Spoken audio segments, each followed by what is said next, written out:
আসসালামু আলাইকুম viewers, Sabinus কিচেনে তোমাদের স্বাগত জানাই। এই আলু আর সজনে ডাঁটা পোস্ত তেল দিয়ে রেসিপিটি যদি ভাতের সঙ্গে থাকে তাহলে আর কিছুই লাগবে না। আশা করছি তোমাদের খুবই ভালো লাগবে।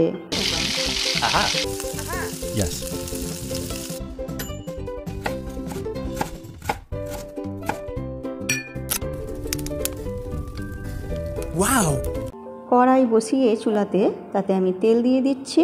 আমি ফুলবড়ি লাল করে ভেজে নেব। ফুলবড়ি লাল করে ভেজে নিয়ে তেল ঝরিয়ে তুলে নিয়ে আমি গুঁড়ো করে নেব।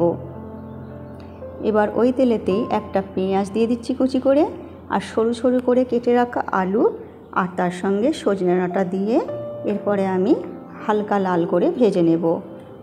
এদিকে আলু আর সজনে ডাঁটা ভাজতে ভাজতে এদিকে মশলা করে নিই। 2 চামচ সাদা তিল আর তার সঙ্গে আমি 2 চামচ পোস্ত বাটা ছিল সেটাও ওর মধ্যে দিয়ে দিচ্ছি। দিয়ে পানি দিয়ে আমি পেস্ট করে নেব। এদিকে আমার আলু আর সজনে ডাঁটাটা ভাজা হয়ে গেছে। এরপর এর মধ্যে আমি গুঁড়ো করে রাখা ফুলবড়িগুলো দিয়ে দিচ্ছি। অল্প একটু পানি দিয়ে দিলাম পুড়ে না যাওয়ার জন্য। এরপর এর মধ্যে পরিমাণ মতো লবণ দিয়ে দিচ্ছি, 1/2 চামচ লঙ্কা গুঁড়ো, 1/2 চামচ হলুদ গুঁড়ো, 1 চামচ ভাজা ধনে গুঁড়ো দিয়ে এরপরে আমি কিছুক্ষণ কষিয়ে নেব।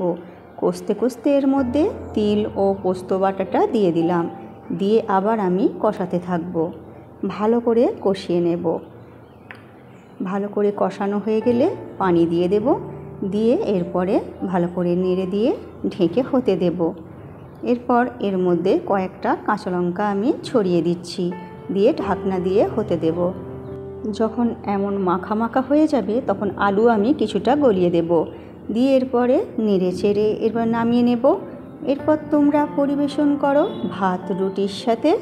আমার রেসিপিটি ফেসবুক থেকে দেখলে ফলো করে দিও, ইউটিউব থেকে দেখলে সাবস্ক্রাইব করে পাশে থেকো।